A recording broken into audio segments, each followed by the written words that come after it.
அனைவருக்கும் வணக்கம். நாம் ஸ்ரீ ஆஞ்சநேய புராணம் பார்த்துட்ருக்கோம். அதில் சென்ற வகுப்பில் நம்ம இளைய பெருமாள் கிஷ்கிந்தை விஜயம் பார்த்தோம். அப்போ இவரை வாலிய வதம் செஞ்சுட்டு அவங்க ராமபிரான் மழைக்காலமாக இருக்கு, நான் காத்திருக்கோம், மழைக்காலம் முடிஞ்சோன்னு வானரங்களை கூட்டிகிட்டு வாங்க அப்படின்னு சொல்லிட்டு கிஷ்கிந்தைக்கு வரமாட்டார். ராமபிரானும் லக்ஷ்மணனும் அங்கேயே தங்க சொல்வார் சுக்ரீவன். அவங்க வர மறுத்துட்டு சுக்ரீவனை அந்த நாட்டுக்கு ராஜாவாக்கி அவரை அங்கே போயிருக்க சொல்லுவாங்க. மழைக்காலம் வந்தப்புறம் மழைக்காலம் முடிஞ்சதுக்கு அப்புறம் வானரங்களை கூட்டிட்டு வாங்கன்னு. மழைக்காலமும் முடிஞ்சிருத்து. வானரங்களை கூட்டிட்டு இவர்கிட்ட இருந்து எந்த ஒரு தகவலும் வரல சுக்ரீவன்கிட்ட இருந்து. அதனால கோபம் அடைகிறாரு ராமபிரான். அது லக்ஷ்மணனை போய் பார்க்க சொல்றாங்க. லக்ஷ்மணனும் கோபத்தோட வரதை பார்த்தோன்னா வானரங்கள்லாம் ஓடி போய் காவல் வீரர்கள்லாம் அவர்கிட்ட போய் சொல்ல முடியல. ஏன்னா அவர் குடி போதையில இருக்காரு. இவ்வளவு நாளா ஆட்சி கிடைக்காம, மனைவி கிடைக்காம, எந்த ஒரு சுகபோகங்களும் இல்லாமல் அவர் மலையில போய் வாழ்ந்ததுனால இப்ப எல்லாம் கிடைச்சோன்னே அவருக்கு தலைகால் புரியாம இருக்கிறாரு சுக்ரீவர். போதையில இருக்கும் போது அவங்க அவருடைய அண்ணன் அண்ணன் வாலியோட பையனான அங்கதன் ஓடி லக்ஷ்மணனை வரவேற்றுக்கு உங்க கோபத்துக்கு காரணம் என்ன, இங்க நாங்க வானரங்களை அனுப்பியிருக்கோம் அப்படின்னு சொல்லி எல்லா பக்கமும் சொல்றாங்க, வரவேற்கிறாங்க. அனுமனும் அவருடைய அவரை சுக்ரீவனை எழுப்பி அவர் வந்திருக்காரு வாங்க அப்படின்னு கூப்பிட்றாரு. அவர் வர நிலையில இல்லை. அதை அறிந்தோன்னே அவரும் மன்னிப்பு கேட்டு நாங்கள் எல்லாரும் ஆலோசனை பண்ணி அவர் சரின்ட்டாரு. எல்லா பக்கமும் ஆட்கள் அனுப்பியிருக்கோம். வானர வீரர்களோடு அவங்க எல்லாரும் இன்னும் ஒரு நாளுக்குள்ளார வந்துடுவாங்க அப்படின்னு சொல்கிறாரு. ஹனுமான் சொன்னது தெரியாது. தாரைன்னு சொல்லிட்டு வாலியுடைய மனைவி அண்ணி, இவருடைய அண்ணி சுக்ரீவனோட அண்ணி, அவர்களும் அதே தகவலை சொல்கிறாங்க. அதுக்கப்புறம் ரெண்டு தகவலும் ஒரே மாதிரி இருக்கவும் அதுக்கப்புறம் லக்ஷ்மணன் சாந்தப்படுறாரு. ஏன்னா ஒருத்தர் சொன்னது ஒருத்தர் தெரியாது. சமாதானமாறாரு. அதுக்கப்புறம்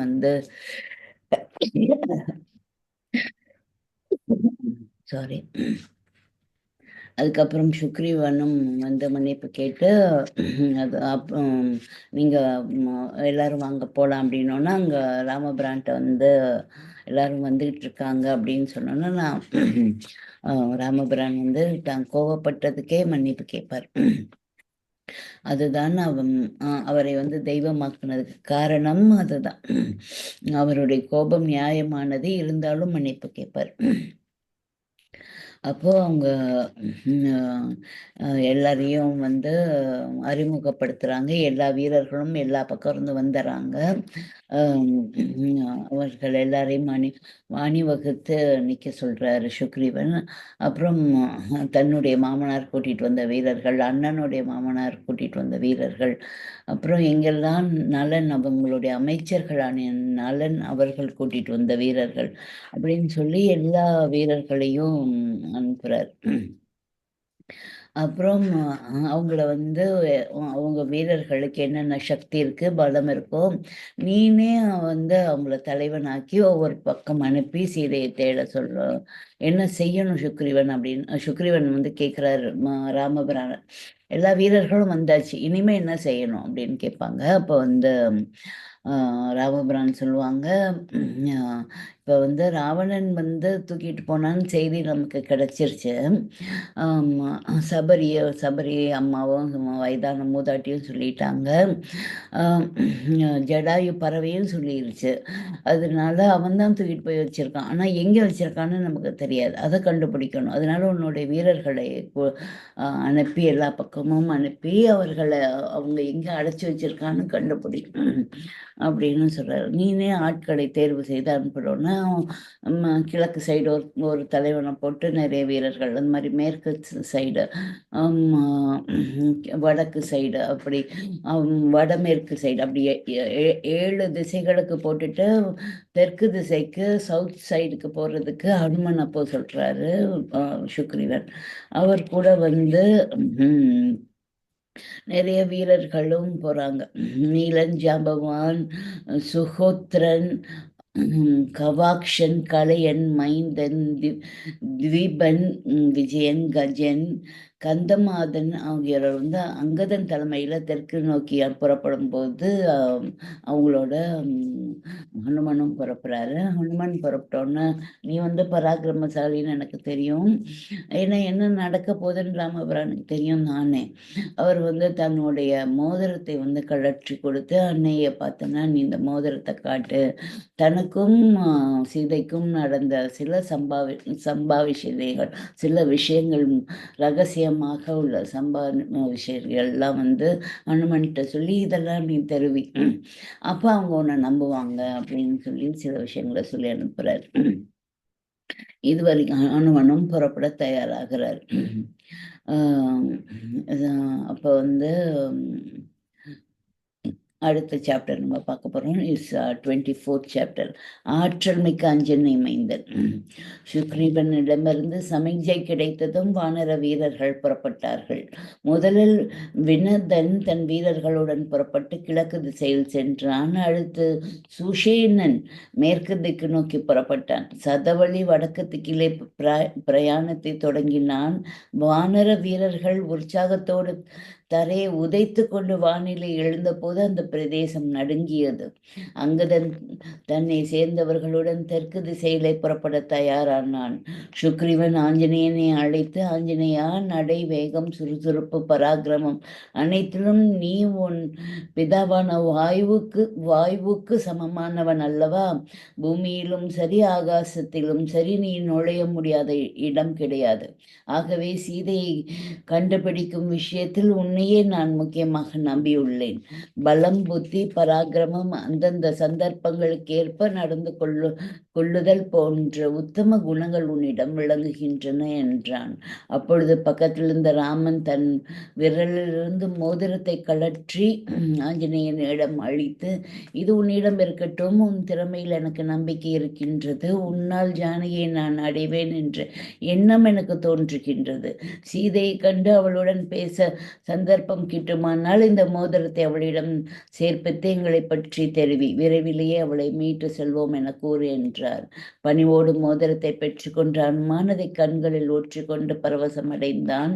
ஸ்ரீராமன் அனுமனை அழைத்து, ஆஞ்சநேயா, நீ என்னிடமிருந்து தான் வருகின்றாய் என்று சீதை தெரிந்து கொள்ள இந்த சம்பவங்களை கூறி என்று தண்டகாரண்யத்தில் நடந்த தனக்கு மட்டும் தெரிந்த சில சம்பவங்களை கூறினார். ஆஞ்சநேயன் ராமர் லட்சுமணர்களை வலம் வந்து வணங்கினான். ஐயனை, காரியத்தை வெற்றிகரமாக முடித்து கொண்டு திரும்ப அடியனுக்கு ஆசிர்வாதம் செய்யுங்கள் என்று பிரார்த்தித்தான். ஸ்ரீராமன் புன்முறுவலோடு மாருதிக்கு அனுகிரகித்தார். பின்னர் ஆஞ்சநேயன் சுக்ரீவனிடம் விடை பெற்று அங்கதன் முதலானோரோடு கிளம்பினான்.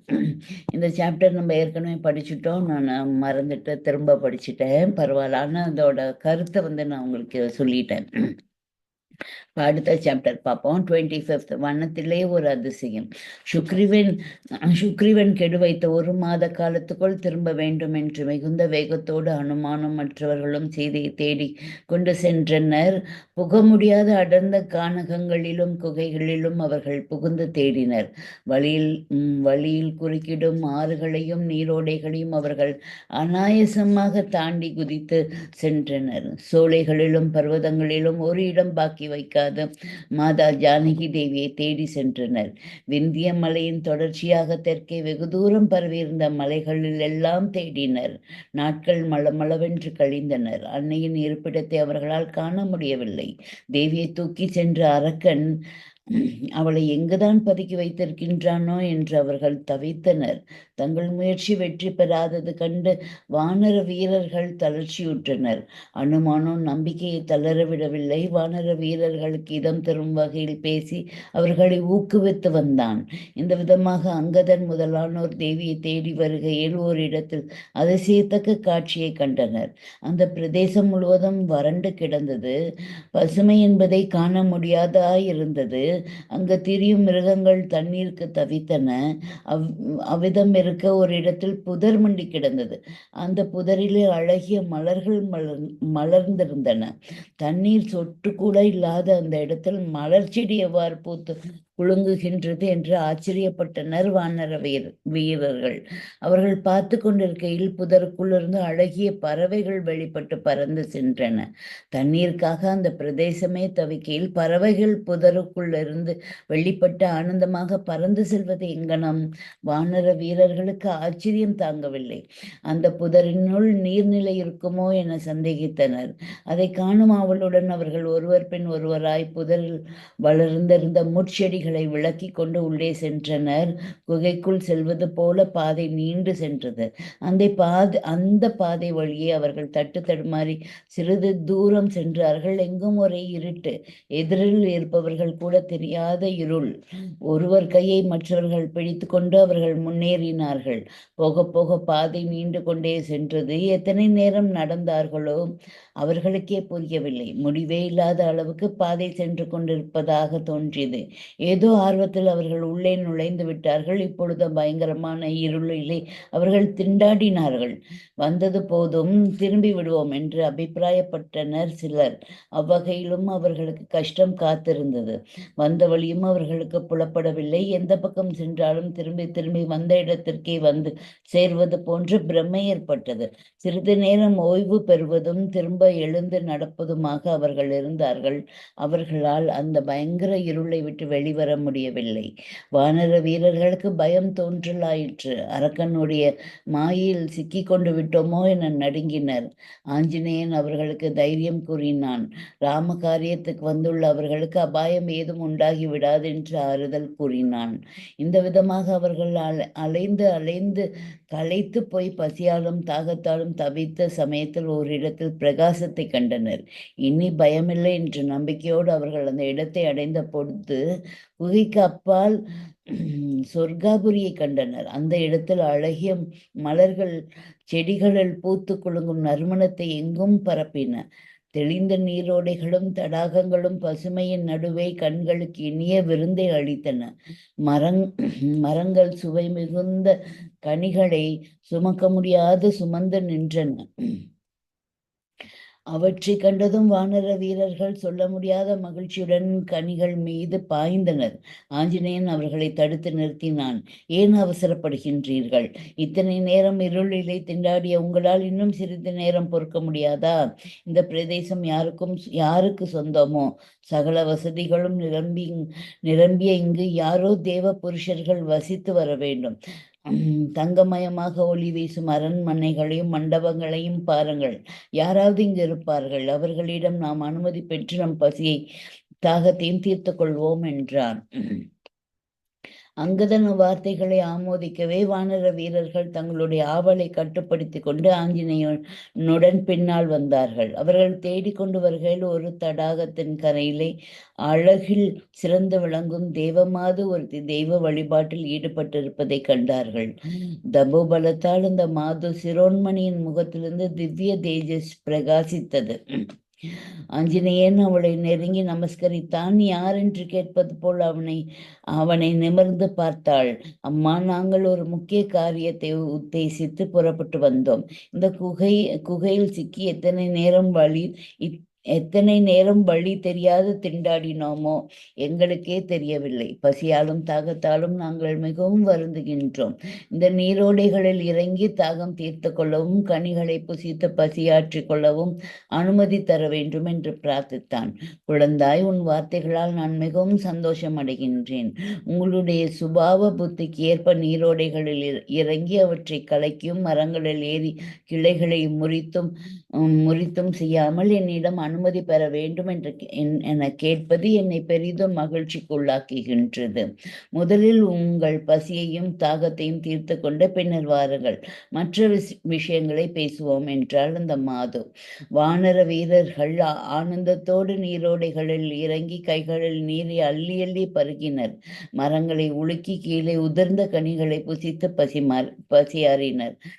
களைப்பு நீங்கியதும் ஆஞ்சநேயன் அந்த பெண் தபசியிடம் சென்று அவளை வணங்கி ஒரு புறமாக ஒரு புறமாக கைகளை கட்டியபடி நின்றான்.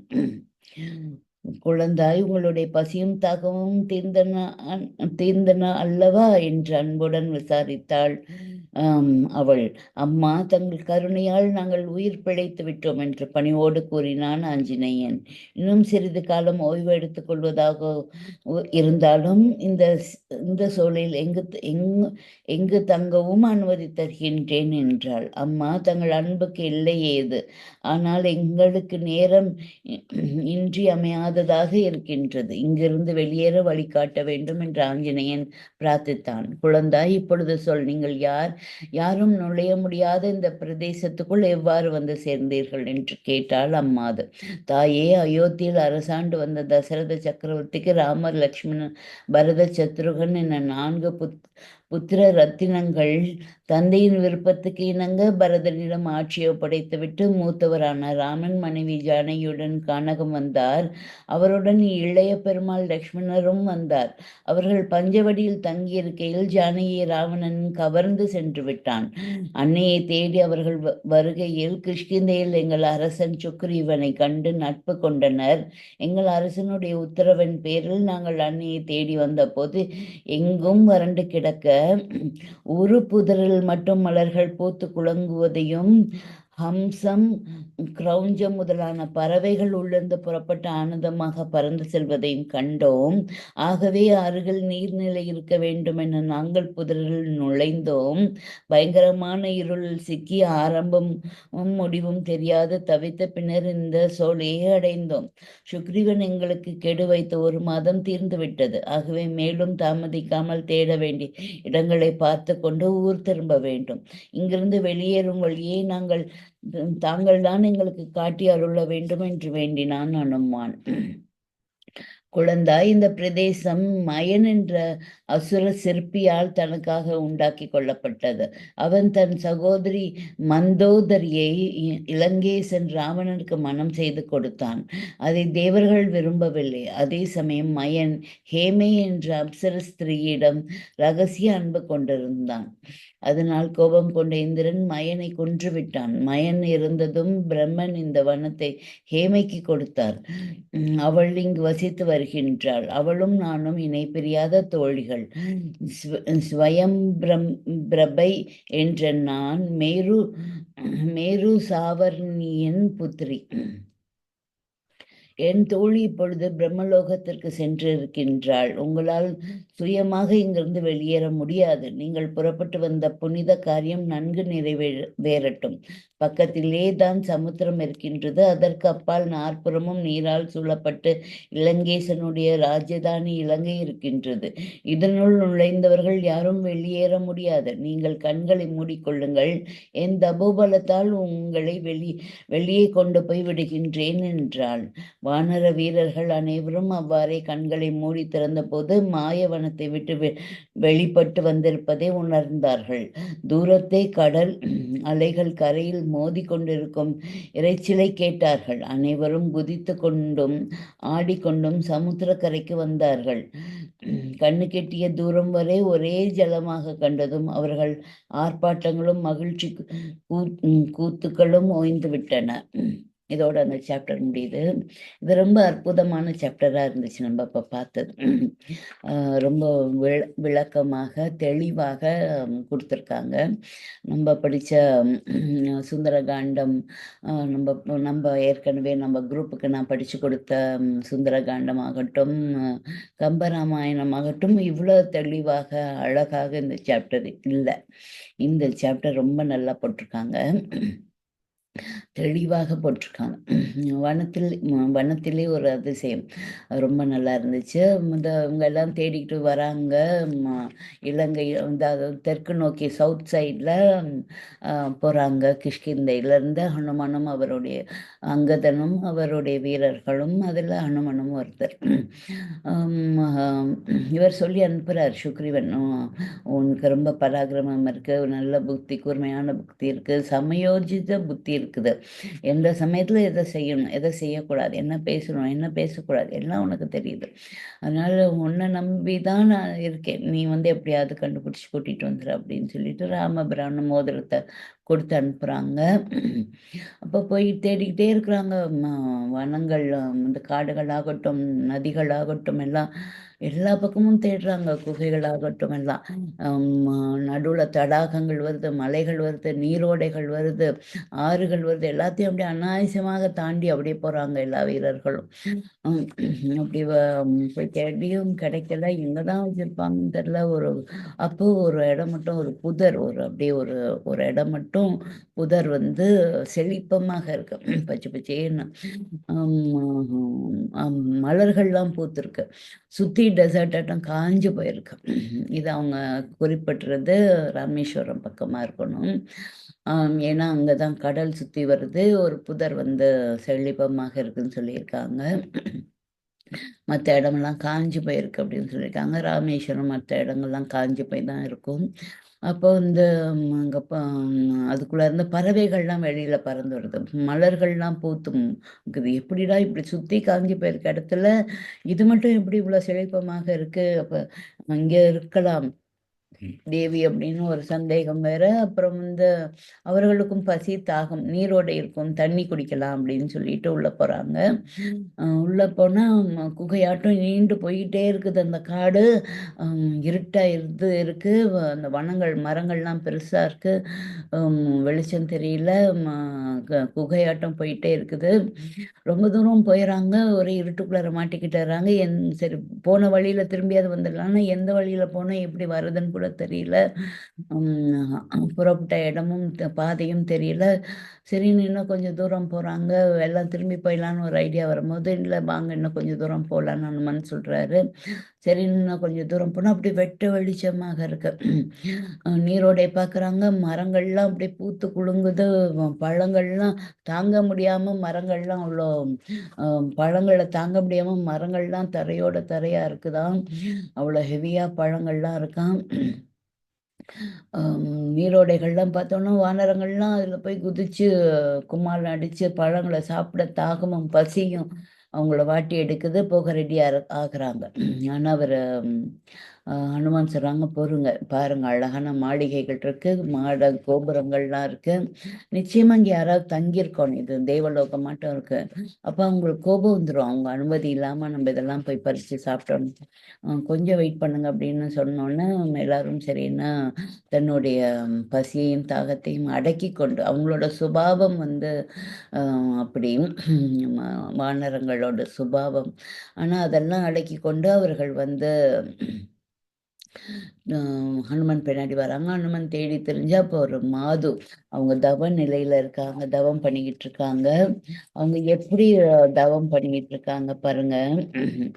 அவங்க அவங்க தபோவனத்தால் அந்த மாது வந்து சிரோன்மணியின் முகத்துல வந்து திவ்ய தேஜஸ் பிரகாசிக்குது. அவங்க முகமே அப்படியே பிரகாசமாக சிரோன்மணியின் முகத்துல இருந்து திவ்ய தேஜஸ் இருக்க மாதிரி அப்படியே மின்னுதான் அவங்க முகம். அவங்கள வணங்கி நின்று, நாங்கள் எல்லாரும் இந்த காட்டுக்குள்ளார வந்துட்டோம், எங்களுக்கு பசி தாகமாக இருக்கு, அது நாங்கள் இதெல்லாம் சாப்பிட நீங்கள் எங்களுக்கு அனுமதி தரணும்னோன்னு அந்த பெண் வந்து, அந்த மாது பெண் வந்து ரொம்ப சந்தோஷமா அடைகிறான். ஏன்னா உங்களுடைய சுபாவம் வந்து மரங்களை கண்டோன்னு ஏறி தவ்வி அதை பறித்து வீணாக்கி அப்படி செய்கிறது, தண்ணியை கண்டோன்னு அதில் குதித்து அதை சேர குழப்பி விட்டுறது தான் உங்கள் சுபாவம். ஆனால் நீங்கள் வந்து பணியோட கேட்குறது மிகுந்த சந்தோஷத்தை கொடுக்குது. நல்லா போய் சாப்பிடுங்க, குளிங்க அப்படின்னு சொல்கிறாங்க. அதனால இவங்க வந்து போய் தண்ணியை அள்ளி தான் குடிக்கிறாங்க, அதை கடற்கரை. மரங்களை வந்து போய் எல்லா காய் பழம் எல்லாத்தையும் பறித்து கீழே போட்டு சேதம் பண்ணாமல் மரத்தை குலுக்கி கீழே விழுகிற பழங்களை மட்டும் எடுத்து அவங்க சாப்பிட்றாங்க, ஆஞ்சநேயரும் அவர் கூட வந்திருந்த வீரர்களும். அதுக்கப்புறம் வந்து சந்தோஷமாக பசி தாகம் தீர்ந்தோடனே வந்து அந்த அம்மா கிட்ட மறுபடியும் கை கட்டி நிற்கிறார் ஆஞ்சநேயர், ஒரு ஓரமாக நிற்கிறார். அப்போ இங்கே யார் எதுக்காக இங்கே வந்தீங்க, யாருமே மனிதர்களே யாருமே இதுக்குள்ளார வர முடியாது, வர முடியாத இடத்துக்கு நீங்கள் எப்படி வந்தோன்னா, இந்த மாதிரி நான் தசரத மகாராஜாக்கு 4 புத்திரர்கள், அவங்க அவங்க சிற்றன்னையின் விருப்பத்துக்கு ஏற்ப அவங்க ராஜ்யத்தை பரதன் கிட்ட கொடுத்துட்டு பெரிய மூத்தவரான ராமபிரானும் தன் மனைவியும் இளைய பெருமாளோட காட்டுக்கு வந்தப்போ ராவணேஸ்வரன் ஒரு அரக்கன் வந்து தூக்கிட்டு போயிட்டான். அவங்கெல்லாம் பஞ்சவடியில் இருக்கையில் ராவணன் வந்து கவர்ந்து சென்றுட்டான். நாங்கள் தேடி வரையில் கிஷ்கிந்தையில் அவங்க சீதையை தேடி அவங்க வரையில் கிஷ்கிந்தையில் சுக்ரீவனோட நட்பு ஏற்பட்டது. எங்களுடைய அரசன் சுக்ரீவன் எங்களை வந்து அவருக்கு உதவுவதாக வாக்கு கொடுத்து எங்களை வந்து அனுப்பியிருக்காங்க. இந்த மாதிரி தேவியா எங்கே இருக்காங்கன்னு பார்த்துட்டு வர சொல்லி அனுப்பியிருக்காங்க. வரும்போது இந்த புதரை பார்த்தோம், இந்த குளர பறவைகள் பறந்து போகிறத பார்த்தோம், மலர்களை பார்த்தோம். அதனால இங்கே நீரோடு ஏதாவது இருக்கும் அப்படின்னு நினச்சி நாங்கள் வந்தோம். வந்தது வழியை தவற விட்டுட்டோம், இருட்டில் மாட்டிக்கிட்டோம். அதுக்கப்புறம் தான் அந்த வெளிச்சத்தை பார்த்தோம், உங்களை பார்த்தோம் அப்படின்னு சொல்கிறார். அப்போ நீங்கள் இன்னும் கொஞ்ச நாள் இங்கே இருந்துட்டு போங்கன்னு அந்த மாது சொல்கிறாங்க. இல்லை, எங்களுக்கு 1 மாத காலம்தான் எங்களுடைய ராஜா சுக்ரீவன் கொடுத்துருக்காரு, நான் அதுக்குள்ளார பார்த்துட்டு அவங்கள கூட்டிகிட்டு போகணும், அவங்க இருக்க இடத்த கண்டுபிடிச்சிட்டு போகணும் அப்படின்னு அனுமன் சொல்கிறாரு. இப்போவே நாங்கள் வந்து 1 மாதம் ஆயிடுச்சு, இதுலேருந்து வெளியில் போகிற பாதையை எப்படி போகிறதுமா மட்டும் எங்களுக்கு சொல்லுங்கள் அப்படின்னா, இதுக்குள்ளார வந்தவங்க யாரும் திரும்பி போக முடியாது, இது மயன் அவருடைய இடம், இது அவருடைய சகோதரியை வந்து மண்டோதரியை வந்து ராவணேஸ்வரனுக்கு வந்து கல்யாணம் பண்ணி கொடுத்தாரு மயன். அதனால தேவர்களுக்கு அவர் மேலே கோபம். அது மட்டும் இல்லாமல் அப்ஸ்திர ஸ்திரீயிடம் ஹேமை அப்படிங்கிற அப்ஸ்திர ஸ்திரீயிடம் வந்து அவர் அதிக நெருக்கத்தோடு இருந்தார். அதுலேயும் இந்த இந்திரனுக்கு வந்து கோபம் ஏற்பட்டு மயனை கொன்னுட்டார். அப்போ வந்து ஏமைக்கு இந்த வனத்தை வந்து பிரம்மன் வந்து கொடுத்துறார் மயன் இருந்ததும். அதனால அவள் வந்து இங்கே வசித்து வந்தா, அவளோட இணை பிரியாத தோழி நான் பிரியாத தோழி தோழிகள் நானும் அவளும் ரொம்ப ஒன்றாவே இருப்போம், ரொம்ப க்ளோஸ் ஃப்ரெண்ட்ஸ் நாங்கள். ஸ்வயம் பிரபை அப்படிங்கிறதா என்னுடைய பேர். நான் வந்து மேரு சாவர்ணியனோட மகள், நான் மேரு மலைகளில் அவரோட மகள் நான். ஸ்வயம் பிரபை அப்படிங்கிறது தான் என்னுடைய பேர்.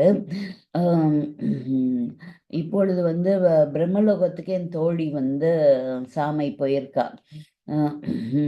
அதனால வந்து ஹேமை வந்து பிரம்மலோகத்துக்கு போயிருக்கா. இங்கேருந்து வந்தவங்க யாருமே போக முடியாது. ஆனால் நான் செய்த தபத்தினால உங்களை வந்து நான் போக வைக்க முடியும். நீங்கள் எல்லாரும் கண்களை முடிக்கங்க, என்னுடைய தபவனத்தினால நீங்கள் வெளியில் போயிடுவீங்க. ஆனால் சுற்றி கடல் தான், கடலை தாண்டினீங்கன்னா இலங்கை இருக்குது, இங்கே சுற்றி கடல் தான் இருக்குது அப்படின்னு சொல்லிடுறாங்க.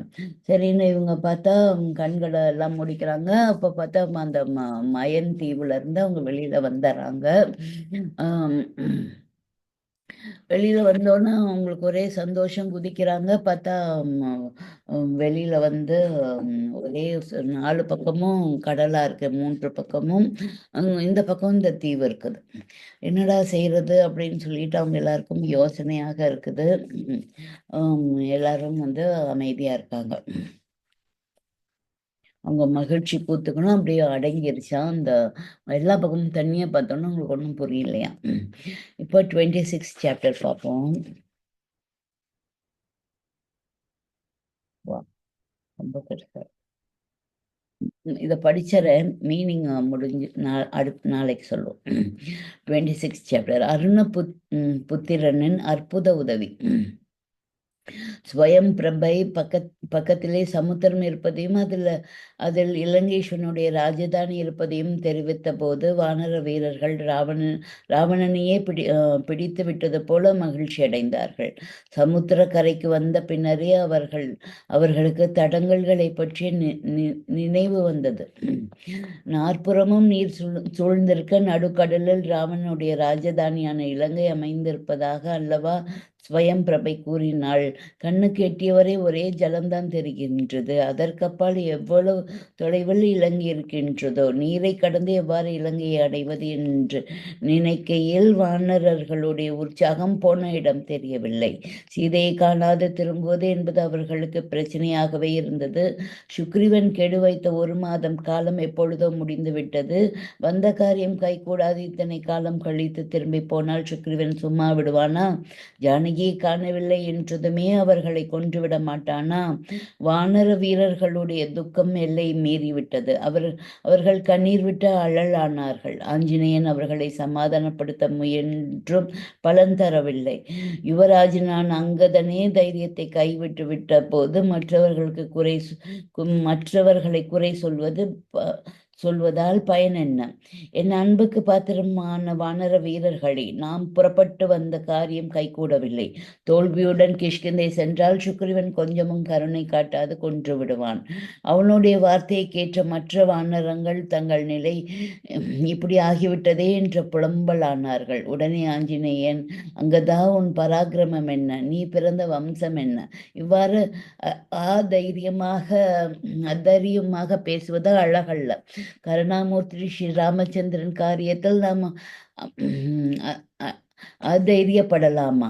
புறப்படுவோம், இன்னும் பல இடங்களில் தேடுவோம். மற்றவர்களுக்கு தைரியம் கொடுக்க வேண்டிய நீயே அவர்களுக்கு பீதியை உண்டாக்குகின்றாய் என்றான். அங்கதனோ அந்த வார்த்தைகளை காதில் வாங்கி கொள்ளாமல், சீதையை காணாது நான் திரும்ப விரும்பவில்லை, இங்கேயே உயிரை விடப் போகின்றேன் என்று சொல்லிவிட்டு தர்ப்பையை தரையில் பரப்பி அதன் மீது படுத்து விட்டான். அங்கதனுடைய செய்கையை பார்த்ததும் மற்றவர்களும் அதை பின்பற்ற தொடங்கினர். தர்ப்பையை எடுத்து வந்து தரையிலை பரப்பி அதில் படுத்தனர் சிலர். மற்ற சிலர் உட்கார்ந்து கொண்டு தங்கள் கதியை நினைத்து கண்ணீர் விட்டனர். முதுபெரும் வீரரான ஜாம்பவான் கூட அவர்களோடு கலந்து கொண்டது. ஆஞ்சநேயனுக்கு வியப்பை உண்டாக்கியது. அவர்களோடு பேசாமல் ஒதுக்குப்புறமாய் சென்று சமுத்திரத்தை நோக்கி உட்கார்ந்து ஸ்ரீராமா ராமா என்று ஜபத்தில் இறங்கிவிட்டான். குழம்பி போய் கிடக்கும் அந்த நேரத்தில் ஸ்ரீராமனுடைய நாமத்தை சொல்வதால் அவனுக்கு ஒருவித நிம்மதி ஏற்பட்டது. தர்பையின் மீது படுத்திருந்த குரங்குகளுடைய துக்கம் அதிகமாகிவிட்டது. ஒன்றை ஒன்று கட்டிக்கொண்டு அழத் தொடங்கிவிட்டன. அப்பொழுது பக்கத்தில் இருந்த மகேந்திர பர்வதத்தில் உள்ள ஒரு குகையிலிருந்து மாபெரும் கழுகு ஒன்று நகர முடியாது நகர்ந்து கொண்டு வெளியே வந்தது. உயிர்விட தீர்மானித்திருக்கும் குரங்குகளை பார்த்ததும் அதற்கு ஆனந்தம் தாங்கவில்லை. சந்தோஷத்தால் உடலை குலுக்கி கொண்டது. ஆகா, இந்த குரங்குகள் ஒவ்வொன்றாக உயிரை விடட்டும், நமக்கு கொஞ்சம் காலத்துக்கு நல்ல வேட்டை தான் என்று நாக்கால் அழகை தடவி கொண்டது. அப்பொழுது குரங்குகள் ஜடாயு ராவணனை தடுக்க முயன்ற போது அவனால் அடிக்கப்பட்டு உயிரை விட நேர்ந்ததை கூறி புலம்பிக் கொண்டிருந்ததை கேட்டு அந்த கழுகு திடுக்கிட்டது. அதன் உடல் வியர்த்து கொட்டியது. ஜடாயு இறந்து விட்டானா என்று தவிப்போடு கேட்டது. அதன் குரல் தீனமாக இருந்தபடியால் குரங்குகளுக்கு கேட்கவில்லை. மெல்ல மெல்ல நகர்ந்து ஒரு பாறையின் நுனியில் வந்து உட்கார்ந்து கொண்டது. ஏ வானரங்களே, இங்கே வந்து என்னை கீழே இறக்கி விடுங்கள். இரு இறக்கைகளையும் இழந்து சிரமப்படுகின்றேன். ஜடாயுவை பற்றி ஏதோ சொன்னீர்களே, அதை விவரமாக கேட்க விரும்புகின்றேன் என்று அழைத்தது. கழுகை கண்ட வானரங்கள் பயந்து நடுங்கின. தாங்கள் குற்றுயிராக கிடக்கும் வேளையில் தங்களை கொத்தி சாப்பிடும் எண்ணத்துடன் வந்திருப்பதாக நினைத்தன. ஆகவே கழுகு அழைத்ததை அவர்கள் பொருட்படுத்தவில்லை. கழுகோ மீண்டும் அவர்களை உருக்கமாக அழைத்தது. ஏ வானரங்களே, என்னால் உங்களுக்கு எந்தவித ஆபத்தும் ஏற்படாது, கவலைப்படாதீர்கள். என்னால் கீழே இறங்கி வர முடியாது. தயவு செய்து என்னை அழைத்து போகுமாறு கெஞ்சுகின்றேன். ஜடாயுவை பற்றிய செய்தியை அறிய நான் துடித்து கொண்டிருக்கின்றேன். என் மீது கருணை காட்டுங்கள் என்று மன்றாடியது. ஒரு சில வானரங்களுக்கு கழுகிடம் பரிவு உணர்ச்சி ஏற்பட்டது. எழுந்து சென்று கழுகை தூக்கி வந்து கரையில இறக்கின. கழுகுகளின் கண்களிலிருந்து நீர் பளபளவென்று கொட்டியது. ஐயா, மகாத்மா போல தோற்றமளிக்கும் தாங்கள் யார்? ஏன் அழுகின்றீர்கள்? உங்கள் இறக்கைகள் ஏன் தீய்ந்து போயிருக்கின்றன என்று சில குரங்குகள் கேட்டன. அன்பர்களே, என்னை பற்றி கேள்விப்பட்டிருக்கலாம். பக்ஷிகளின் அரசனான என் பெயர் சம்பாதி என்பதாகும். நீங்கள் குறிப்பிட்ட ஜடாயு என் இளைய சகோதரன் ஆவான் என்று கொஞ்சம் விம்மத் கூறினார் சம்பாதி. ஆகா, அந்த உத்தமருடைய சகோதரரா நீங்கள் என்று வியப்போடு கேட்ட வானரங்கள் எழுந்து அவரை வணங்கின. அன்பர்களே, முன்னர் கர்த்தமர், விக்ரீதர், சேஷர், சம்ஸ்ரயர், ஸ்தானு, மரிசி, அத்திரி, கிருது, புலஸ்தியர், அங்கிரஸ், பிரசேதஸ், புலகர், தக்ஷர், விவஸ்வான், காஷ்யப்பர் என்ற பிரஜாபதிகள் இருந்தனர். தக்ஷ பிரஜாபதிக்கு 60 பெண்கள். அவர்களில் அதிதி, திதி, தனு, காளிகை, தாம்பரை, குரோதவசை, மனு, அணிலை என்னும் 8 பெண்களை காஷ்யப்ப பிரஜாபதி மணந்து கொண்டு உலகை விருத்தி செய்தார். அதிதிக்கு துவதச 12 ஆதித்தர்களும் 8 வசுக்களும் ஏகாதச 11 ருத்ரர்களும் 2 அஸ்வினி தேவர்களும் பிறந்தார்கள். திதியிடத்தில் தைத்தியர்கள் உண்டானார்கள். தனுவுக்கு அஸ்வக்ரீவன் என்ற அசுரன் பிறந்தான். காளிகைக்கு நரகன், தாளகன் என்ற 2 பிள்ளைகள் பிறந்தனர். தாமரை என்பவளுக்கு 5 பெண்கள் பிறந்தார்கள். கிரௌஞ்சி, பாசி, ஷேனி, திருதராஷ்டிரி, சுகி என்று அவர்கள் அழைக்கப்பட்டார்கள். கிரௌஞ்சியிடம் கோட்டான்கள் பிறந்தனர். பாசி என்பவளுக்கு தோழிகள் பிறந்தன. ஷேனி மூலம் கழுகுகளும் பருந்துகளும் உண்டாயின. திருதராஷ்டிரி என்பவள் அம்சங்கள், சக்கரவாகங்கள் போன்ற பக்ஷவர்கள் தோற்றுவித்தாள். சுகி என்பவளுக்கு நதை என்ற ஒரு பெண் பிறந்தாள். அந்த நதைக்கு வினதை என்பவள் பிறந்தாள். குரோதவசை என்பவளுக்கு மிருகமந்தா, ஹரி, பத்ரமதா, மாதங்கி, சார்தூளி, ஸ்வேதா, சுரபி, சுரசா, கத்ருகா என்ற 10 பெண்கள் பிறந்தார்கள். மிருகியிடத்தில் மான்கள் உண்டாயின. மிருகமந்தா கரடிகளையும் சௌரி மான்களையும் பெற்றாள். ஹரி என்பவளுக்கு சிங்கங்களும் வானரங்களும் பிறந்தன. பத்ரமதா இராவதி என்ற பெண்ணை அடைந்தாள்.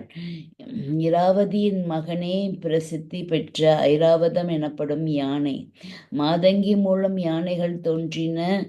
சார்தூளி புலிகளை, நீண்ட வாளையுடைய குரங்குகளையும் பெற்றெடுத்தாள். ஸ்வேதையிடம் திக்கஜங்கள் உண்டாயின.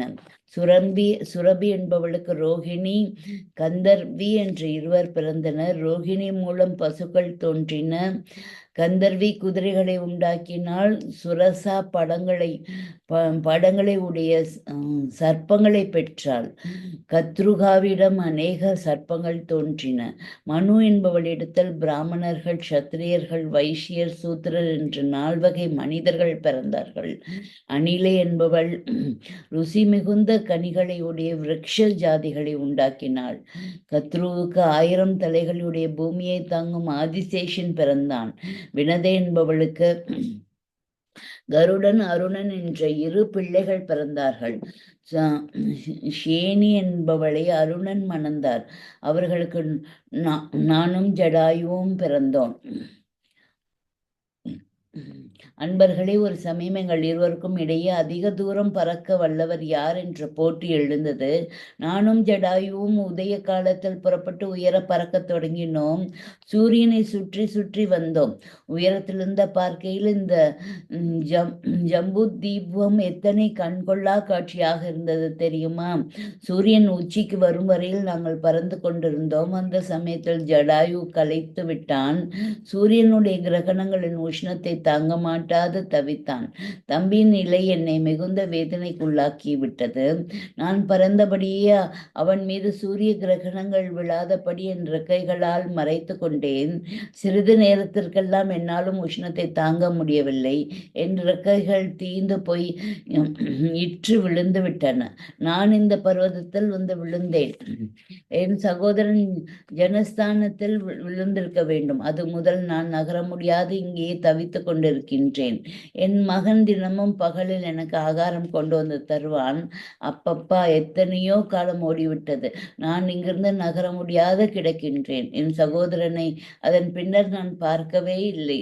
நீங்கள் ஏதேதோ பேசிக்கொண்டீர்கள். ஜடாயுவின் பெயர் உங்கள் பேச்சில் அடிபட்டதே. அவன் இறந்து விட்டதாக கூற கேட்டேன். அன்புள்ளம் கொண்டவர்களே, என் சகோதரனுக்கு என்ன ஆபத்து நேர்ந்தது? விவரமாய் சொல்ல வேண்டும் என்று சம்பாதி அவர்களை பார்த்து மனமுருக கேட்டது. அதனுடைய வேதனை நிறைந்த விருத்தாந்தத்தை கேட்ட வானரங்கள் துக்கத்தில் விம்மினார்கள்.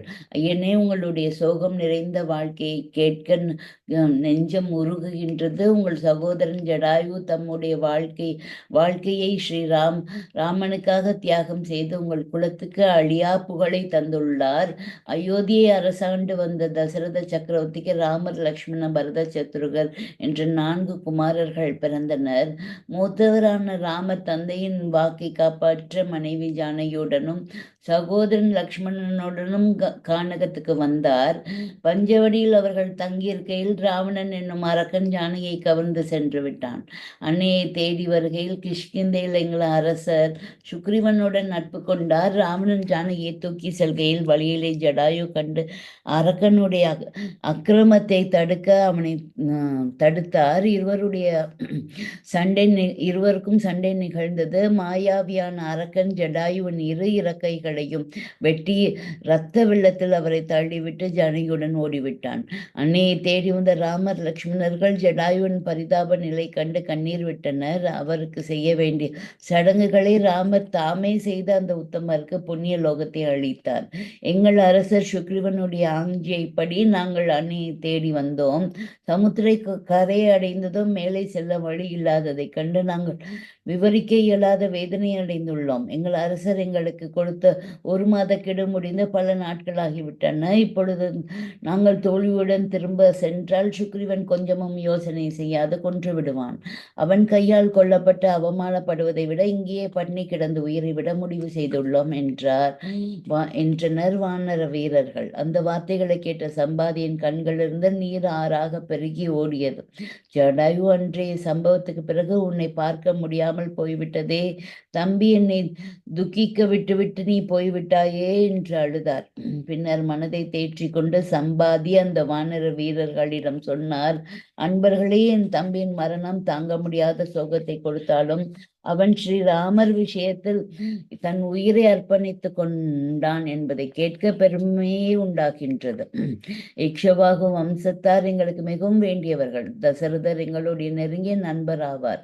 அந்த கருணாமூர்த்தி ஸ்ரீராமருடைய விஷயத்தில் என்னால் ஆன சிறு உதவியை செய்ய காத்திருக்கின்றேன். முதலில் என் சகோதரனுக்கு நான் செய்ய முடிக்க வேண்டிய கர்மாக்கள்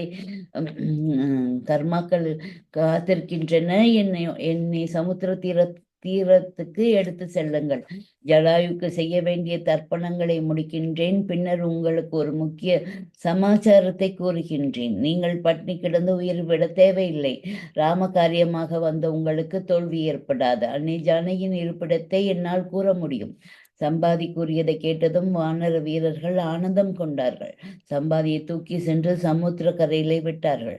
சம்பாதி நீராடி தம்பிக்கு செய்ய வேண்டிய கர்மாக்களை செய்து முடித்தார். பிறகு அவர்கள் மறுபடியும் அந்த கழுகை அங்கதனிடம் தூக்கி வந்து விட்டனர். அங்கதன் சம்பாதியை பணிவோடு வணங்கிட, ஐயனே, தங்களுக்கு அன்னை ஜானகியின் இருப்பிடம் தெரியும் என்று கூறினீர்களே, அதை அறிய ஆவல் உள்ளவர்களாய் இருக்கின்றோம் என்று கேட்டான். வானர சிரேஷ்டர்களே, அன்னை ஜானகியை ராவணன் இலங்கையில் கொண்டு போய் வைத்திருக்கின்றான். பறக்க முடியாது இங்கேயே விழுந்து கிடக்கும் எனக்கு எவ்வாறு இது தெரியும் என்று சந்தேகம் கொள்ள வேண்டாம். என் மகன் சூபார் சூபார்ஸ்வன் அந்த செய்தி எனக்கு அறிவித்தான். கந்த கந்தவர்களும் கந் கந்தர்வர்களும் கந்தர்வர்களுக்கு காமம் அதிகம், சர்ப்பங்களுக்கு கோபம் அதிகம், மிருகங்களுக்கு பயம் அதிகம். எங்களுக்கோ பசி அதிகம். நகர முடியாத கிடக்கும் என் பசியை தீர்க்க என் மகன் தினமும் பறந்து சென்று பிராணிகளை பிடித்து வருவான். அன்றைய தினம் அவன் வருவதற்கு நேரமாகிவிட்டது. நானோ பசியால் துடித்தேன். சூரியன் மேற்கே சாயத் தொடங்கிவிட்ட சமயத்தில் வந்து சேர்ந்தான். அவனை கோபித்து கொண்டேன். அவனோ என் கடுமையான வார்த்தைகளை வேதனை அடைந்து கண்ணீர் விட்டபடி சொன்னான். அப்பா, உங்கள் பசியை நான் அறியாதவன் அல்ல. உங்களுடைய ஆகாரத்திற்காக மிருகங்களை தேடி சமுத்திர தீரத்தில் சஞ்சரித்து கொண்டிருக்கையில் ஒரு அரக்கன் அழகிய பெண்ணொருத்தியை பலவந்தமாக தன் ரதத்தில் வைத்து கொண்டு வருவதை கண்டேன். அவனை கொன்று அவன் உடலையாவது கொண்டு வரலாம் என எண்ணி அவன் வழியில் குறுக்கிட்டு தடுத்தேன். அவனோ என்னை கண்டதும் தயவு செய்து தனக்கு வழி விடுமாறு மன்றாடினான். கெஞ்சுபவனிடம் விரோதத்தை காட்டுவது நம் வீரத்துக்கு அழகல்ல. நீச குலத்தில் பிறந்தவன் கூட அம்மாதிரி நடந்து கொள்ள மாட்டானே. அவனை போக விட்டேன். அவன் தெற்கு சமுத்திரத்திலே வெகு தூரம் சென்று அங்கிருந்த தீவு ஒன்றிலே இறங்கிவிட்டான். அதன் பின்னரே அவன்தான் இலங்கைக்கு அதிபதியான ராவணன் என்று பஞ்சவடியிலே தங்கியிருக்கும் ஸ்ரீராமனுடைய பாரியை சீதையை கவர்ந்து சென்கின்றான் என்றும் அங்கிருந்தவர்கள் சொல்ல கேட்டேன். அந்த பெண் கண்ணீர் விட்டு கதறி கொண்டு சென்றாள். அதனால் தான் தாமதமாகிவிட்டது என்றான் ஸ்பார்ஸ்வன். நீங்கள் கொஞ்சமும் கவலைப்பட வேண்டாம். அன்னை ஜானகி இலங்கையில் தான் ராவணனால் ஒழித்து வைக்கப்பட்டிருக்கின்றாள். அதில் சந்தேகமில்லை. இன்னும் ஒரு விஷயம், என் வார்த்தையை உறுதி செய்யும், அதையும் கேளுங்கள். சூரிய கிரகனால் இறக்கைகள் தேய்ந்து கீழே விழுந்து நான் சொல்லொன்னா துக்கம் அடைந்து இனியும் உயிர் வாழ்ந்த பயன் என்னவென்று முடிவுக்கு வந்தேன். அப்பொழுது எதிர்பாராத விதமாக பக்கத்தில் நிசாகரர் மகரிஷியின் ஆசிரமம் இருப்பதை கண்டேன். நிசாகரர் மகரிஷியின் ஆசிரமம் இருப்பதை கண்டேன். அவரை நான் அறியேன். பலமுறை நானும் ஜடாயும் அவருடைய ஆசிரமத்திற்கு வந்து பணிந்து ஆசிர் பெற்று சென்றுள்ளோம். மிகுந்த சிரமத்தோடு தத்தி ஆசிரம வாயிலை அடைந்தேன். அந்த சமயத்தில் மகரிஷி ஆசிரமத்தில் இல்லை, வெளியே சென்றிருந்தார். அவருடைய வருகை எதிர்பார்த்து அங்கே காத்திருந்தேன். முனிவர் திரும்பியதும் என்னை பார்த்தார். ரெக்கைகளின்றி தீக்காயங்களுடன் இருந்த என்னை அந்த நிலையில் அவர் அடையாளம் கண்டு கொண்டு விட்டார். அவரிடம் எனக்கு ஏற்பட்ட துன்பத்தை கூறி கதறினேன். அருள் நிறைந்த தம்முடைய கரங்களால் அவர் என் மேனியை தடவி கொடுத்தார். பின்னர் ஏதோ யோசனையில் ஆழ்ந்து விட்டு சொல்லலானார். சம்பாதி, உனக்கு இவ்வித துன்பம் ஏற்பட்டு விட்டதே என்று வருத்தப்படாதே. இதுவும் ஒரு நல்ல காரியத்துக்காக தான் என்று தான் நேர்ந்துள்ளது. நாரதர் முதலான மகரிஷிகள் உலகிலே நீ நடக்கப் போகும் சம்பவங்களை பற்றி சொல்ல கேட்டேன். இக்ஷவாகு வம்சத்தில் தசரதர் என்ற அரசன் பிறக்கப் போகின்றான். அவனுக்கு 4 புத்திரர்கள் ரத்தினங்களாக பிரகாசிப்பர். மூத்தவன் ஸ்ரீராமர் தந்தையின் விருப்பத்தை நிறைவேற்றுவதற்காக சகோதரன் லக்ஷ்மணனுடைய மகனுடனும் மனைவி வைதேகியுடனும் காட்டுக்கு வருவான். அப்பொழுது அவர்கள் ஜனஸ்தானத்துக்கு அருகே தங்கியிருக்கையில் ராவணன் என்னும் அரக்கன் வைதேகியை கவர்ந்து சென்று விடுவான். மனைவியை காணாது ஸ்ரீராமன் சோகமடைந்து கனகமெல்லாம் தேடுவான். கிஷ்கிந்தையில் உள்ள வானர ராஜனுடன் ஸ்ரீராமனுக்கு நட்பு ஏற்படும். வானர வீரர்கள் வைதேகியை தேடி இங்கு வருவார்கள். அவர்கள் உன்னால் தான் சரியான மார்க்கத்தில் திரும்பி விடப்பட வேண்டும். அவர்களுக்கு ராவணன் இருக்கும் இடத்தை நீ தெரிவிக்கப் போகின்றாய். அப்பொழுது உன் தீந்து போன இறக்கைகள் இரண்டும் புதிய பலத்தோடு முளைத்துவிடும். என் ஞான திருஷ்டியில் இவை அனைத்தும் நன்கு புலப்படுகின்றன. ஆகவே வருத்தத்தை விட்டு நீ இந்த பர்வதத்திலே தங்கியிரு என்று ஆசிர்வாதம் செய்தார். வானர சிரேஷ்டனை, அந்த மகானுடைய வார்த்தைகள் ஒருபோதும் பொய்யாகாது. ஆகவே உங்கள் வருகையை எதிர்பார்த்து எத்தனையோ காலமாக இங்கு நான் காத்து கொண்டிருக்கின்றேன். மகரிஷியின் அனுகிரகத்தால் விரைவிலேயே என் இறக்கைகள் முளைக்க தொடங்கிவிடும் என்று சொல்லிய சம்பாதி மகிழ்ச்சியோடு வானர வீரர்களை பார்த்தார். அதே சமயம் அவருடைய இறக்கைகள் இரண்டும் புதிய மெருவுடன் முளைத்து நின்றன. அதை கண்ட வானர வீரர்கள் ஆனந்தத்தால் ஆரவாரம் செய்தார்கள். வானர சிரேஷ்டரே, இதோ என்னை பாருங்கள். நான் சொன்ன வார்த்தைகள் உண்மை என்பதை என் ரெக்கைகள் நிரூபித்து விட்டன. இதுவே உங்கள் காரியம் நல்ல பலனை அளிக்கும் என்பதை காட்டுகின்றது.